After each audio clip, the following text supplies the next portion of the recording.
there's an epidemic that is ravaging the society today, especially with young men, and we see this a lot, and it's affecting a lot of people. And actually, when you look at the future and look at where it's going, you can actually say what's going to be the future of dating, the future of marriage, and the future of our society.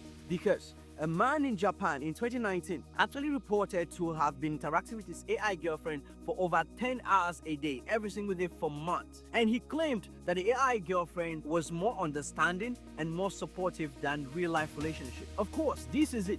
This is what it's been trained to do. And in this video, I will show you the hidden psychological risks of engaging with an AI girlfriend and AI companion, hidden dangers that they don't tell you about, they don't mention it, and how it's affecting a lot of people in the generations of Gen Z and the millennials. So let's dive in. But here's a big question. How do they feel so real when we interact with them? And it's simple. See, these AI models uses two main technologies: the advanced natural language processing and machine language. You see, this help them to simulate emotions, conversations, and personality traits. The first is personalized learning. This is when they learn a person's habits, a person's likes and dislikes, your hobbies, what you like to do, what you don't like to do, what you hate, your name, your pet's name, where you live, your mother's name, your sister's name. They learn personal things about you, personal details the average Joe doesn't even care about you. But they try to get this information. This is to make you feel special, to make you feel seen, to make you feel like you are the center of the universe. And then secondly is emotional simulation. This is when they start to not just know about you,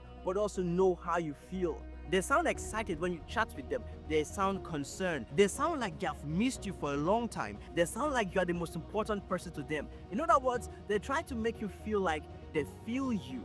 And this is very crucial because as humans, we are emotional creatures. We tend to respond and reciprocate with emotions in everything we do. And what the AI models, these AI girlfriends have gotten so good at doing is to actually make you feel like they feel. The third step in their toolkit is what I call predictive interaction. At this stage, they don't just simulate emotions, they predict what you want to hear, they predict what you like, they predict the next thing you want them to say. And that's why a guy actually came out to say that his AI girlfriend understand him better than his actual girlfriend. Duh, because that's what they do. They know what you want to hear, and all they have to do is just to say that thing back to you. They confirm your biases, they confirm your sentiment, they confirm your beliefs. They try to stay away from any conflict, anything that might agitate you, and all they do is just to make you feel like the boss. They make you feel like you are the top of the pyramid.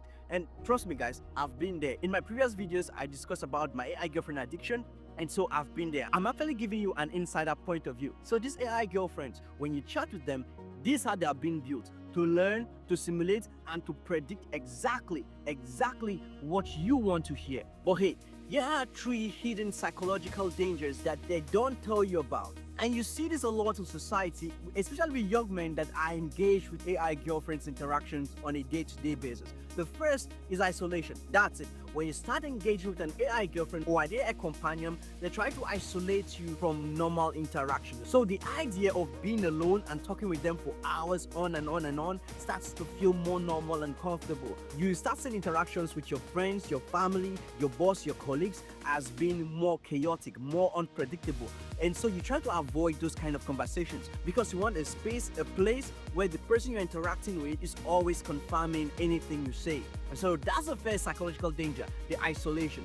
They need to go out there and actually talk and engage with real girls. That urge starts going down. But they need to actually spend time with an AI girlfriend. That need starts to grow, that urge starts to grow more and more. So this is the first psychological danger you start experiencing: isolation from real life conversations. Secondly, you start setting unrealistic expectations. Let me explain. See, when you start engaging with an entity that claims she likes you, that listens to you, always sounds interested in whatever thing you have to tell her, well, you start feeling like this is how every girl should be. This is exactly how your ex should have been, because she always interested, never down, always excited, never sad, always welcoming. But you see, humans are not like that. And those standards that your AI girlfriend projects to you, you start using them as a yardstick to set standard for real life interactions, real life relationships. So let's say you're in a relationship and you start chatting with an AI girlfriend, you start expecting your girlfriend to treat you the same way your AI girlfriend treats you, like the king of the universe. But guess what?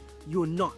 And your real life girlfriend is a human being. She has her own needs, she has her own interests, she has her own schedule. But your AI girlfriend treats you like you are the king and the center of the universe, and you start setting these unrealistic expectations onto real human interactions. And this here is a real psychological danger that we are seeing in society today, where people, young men, young women, set unrealistic expectations for their partners. And the third psychological danger and hidden risk you experience when you engage continually with an AI girlfriend is emotional dependency. See, a US user actually who has a girlfriend but started interacting with his AI girlfriend more frequently, noticed that it was getting too much. So over the course of a year, he decided to withdraw from chatting with his AI girlfriend. What he noticed was that he started suffering from anxiety and depression. And these are all classic symptoms of addiction. So what does this tell you? AI girlfriends, AI companions are addictive. And this is something that companies involved in such industry are not going to tell you. They'll tell you that you can use AI girlfriends or AI companions to help cope with grief and also with a breakup. But what they don't tell you is that they are very, very addictive, just like drugs. And so now you want to realize that the hidden psychological dangers of interacting with AI girlfriends are 1. Isolation, 2. Certain unrealistic expectations, and 3. Emotional dependency. And I will tell you, as someone who has been there, they are very, very addictive. And I think one of the main reasons why AI girlfriends and AI companions are so addictive, especially to young men, is the fact that these companies try to make them sexually appealing. And this right there is a very fundamental problem why AI girlfriends are, for me, a no-go area. So that does it. Let me know in the comment section below what you think about AI girlfriends and how they are being used in the world today, and what you think about the future of love, the future of romance. Because as I've seen and as I've actually contemplated upon, this industry is growing rapidly and is going to create a huge concern. It's going to create a huge problem in society today. But let me know in the comment section below what you think, and thank you very much for watching up to this point. Give this video a like, subscribe, and see you guys in the next video.